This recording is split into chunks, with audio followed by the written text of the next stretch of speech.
আপনারা জানেন যে আমাদের বিএফএফ ইলেকশন 26শে October. Based on that election এখানে কিছু লোকজনের রিকোয়ারমেন্ট ছিল, ডিমান্ড ছিল যেন ইলেকশনটা পিছায়।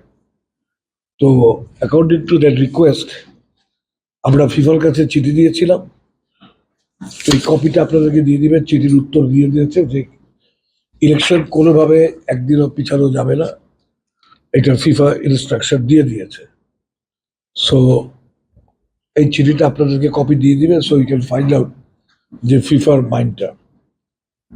আর আমি আপনাদের সাথে যেটা বসছি আমার পার্সোনাল ব্যাপারে, আমি 4 টার্ম আপনাদের সাথে ছিলাম। I consider myself two be very lucky যে এই সুযোগ আমার জীবনে আসছে। তো এখন যে কামিং ইলেকশন আসতেছে 26শে অক্টোবরে, এই ইলেকশনে আমি কন্টেস্ট করব না। So that's my final decision. তো এইটা আপনাদেরকে জানাবার জন্য আসছি। আর আপনাদের সবাইকে আমি ধন্যবাদ জানাই যে আমার সাথে এই 16 বছর কাজ করার জন্য। এতে অনেক আন্ডারস্ট্যান্ডিং, মিসআন্ডারস্ট্যান্ডিং হয়েছে, এটা হইতেই পারে। So I have nothing in my heart. আশা করবো আপনারাও মনে কিছু রাখবেন না।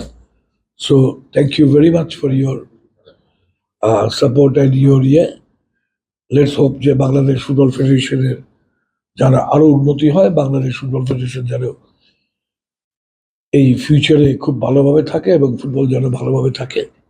অ্যাটলিস্ট আমার একটা মনে খুশি আছে যে last under 20 sub championship champion হয়ে আমি যেতে পারছি। So that is a good thing for me, আমার নিজের পার্সোনাল জন্য।